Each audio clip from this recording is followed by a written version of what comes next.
Ladies and gentlemen, welcome back to Driven Wild. Today we are talking about Doordash Driver delivers side of weed gets canned. So as we all know, the gig economy has some really good people and really bad people, some of which are delivering more than food. This is one of those situations where I just gotta shake my head and just be like, what the actual heck? I wasn't planning on talking about this, but it was requested by one of my subscribers, Teea Bahr. Thank you so much for sending me the other article about this subject and making this video possible. So with that said, I actually want to talk about what's going on here, how it actually is for gig workers, and everything in between. So with that said, let's get started. One DoorDash customer received more than what he bargained for when he placed an order of food. One DoorDash customer received more than he bargained for when he placed an order of food, finding an unwanted bag of weed in his order and decided to complain about it. The actions of the driver led to his termination as a dasher with the company. Of all the stupidest things you can get deactivated for, you were doing pot in your car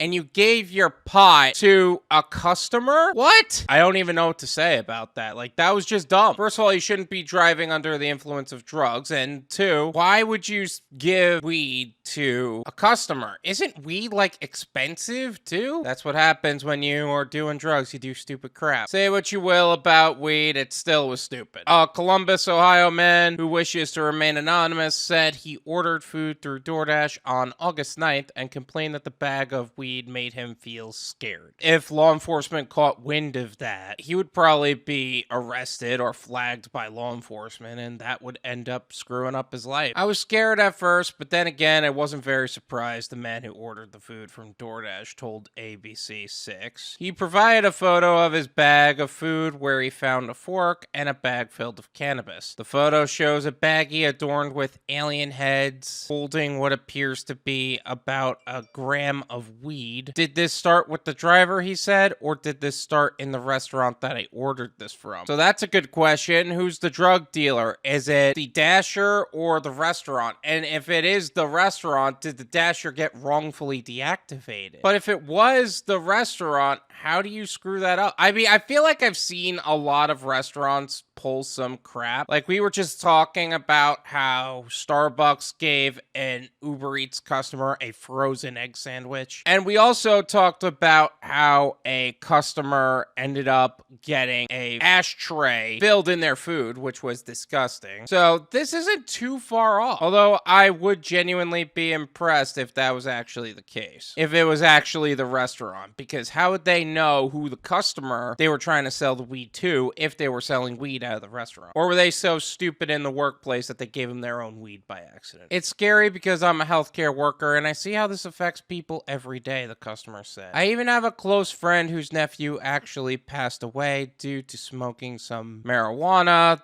that was laced with fentanyl. Both WebMD and Snopes have dismissed claims that fentanyl-laced pot, and Dr. Peter Grinspoon told High Times that fentanyl most likely disintegrates with the heat of the flame. I mean, regardless of how they died, it's still pretty bad that it happened. What happened is not acceptable, and we have removed the dasher from our platform, a DoorDash representative told ABC6 and Fox 28 in a statement. We appreciate the customer for reporting the incident. We don't know if it was the dasher or if it was the restaurant. Why are you automatically assuming it's the dasher? You see, that's a new problem because now people who are drug dealers can use dashers like they're mules, and now they could get deactivated because we're not supposed to check the bags. That's really messed up. I really hate that that's a thing. I think about the kids, he said. I have a nephew. I think about my coworker. He has granddaughters and grandsons. Kids don't have a place in this conversation. It's about weed. This isn't about children. I feel like that's just an annoying point to bring up to bring in sympathy on the subject. That may come across as jaded, but that's just how I feel. DoorDash quickly responded and told the customer that the dasher had been terminated. We do not condone this type of action and therefore taken the step in removing them from our platform. The customer email from DoorDash reads, "This dasher will no longer be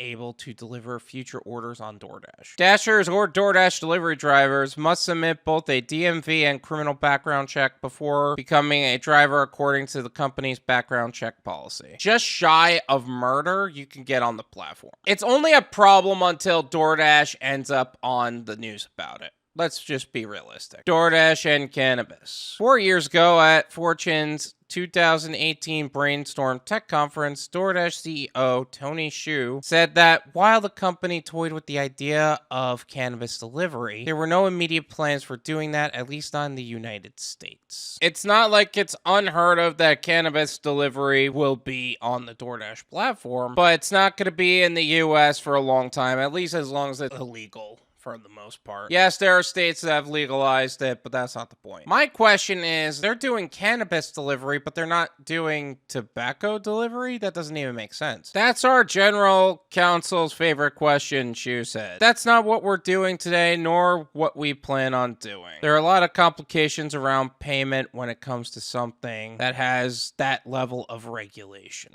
Ain't that the truth? Like, there's a lot of people who won't take cash on delivery orders. Eliminates one form of payment already, and if you put it on a card, that's questionable in itself. Since then, however, the company explored the cannabis industry in Canada, where it's legal at the federal level. Deliveries, however, are not part of the equation. Really? What is the problem with delivering cannabis in a country where it's 100% legal? Honestly, this stuff right here, this is where I get really confused. Like, why is it suddenly an issue? Forbes reported that last April, the Canadian cannabis retail outlet Superette led a partnership with DoorDash Inc., offering pickup out of its Toronto, Canada locations. The partnership with DoorDash Technologies Canada Incorporated, a subsidiary of DoorDash Incorporated. The rumor that DoorDash was getting involved in cannabis was first exposed on Twitter, Bazinga reported last April. Okay, so DoorDash will eventually go into cannabis delivery in Canada, but it's not happening in America. Partnership features curated menus and special collections to reflect the local area. Superette goods, however, are available for pickup only and not yet offered for delivery. You see, that's what's making me confused about this whole thing. Why is that such an issue? I've never understood what the problem was between the concept of people picking it up and people having it delivered. Like, what are the legal boundaries there? Uber Eats also announced a partnership with Canadian cannabis retailer, in this case, Tokyo Smoke. Now, Uber Eats is also going on the cannabis trail in Canada, of course. This is interesting to me because we got a lot of delivery options for cannabis, but we don't have a lot of delivery options for tobacco. And I feel like that would end up doing really well. Again, I don't smoke or anything like that, but I just feel like there's a lot of missed opportunity there. Uber Technologies Incorporated added Canadian cannabis retailer Tokyo Smoke to its marketplace on November 29, 2021, allowing customers to browse, then place orders from the Uber Eats app, and finally pick it up at their nearest Tokyo Smoke store with dozens of locations in the province. You can browse through an assortment of cannabis products. So also pickup only. Nevertheless, it is an option for you. This is my opinion.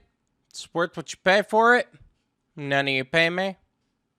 There you go. I think a little bit more investigation should have been done before canning the delivery driver on this. Like, was it actually the DoorDash driver, or was it the place the DoorDash driver picked up from? Because if it wasn't the driver, he shouldn't have been deactivated. If it was the driver, well, all bets are off. I think it's interesting that the idea of cannabis delivery is being bounced around, but the idea of tobacco delivery has been real quiet on the subject. And the reason I'm saying it's quiet is because, well, one of my best performing videos are literally my tobacco delivery videos. So it's not unheard of that it's actually a thing. I think it's interesting that they're expanding cannabis delivery in Canada, which makes me then question how long will it take for it to be available in the United States, and how long will it take for it to be available in other countries? Lots of questions on that, not a lot of answers, but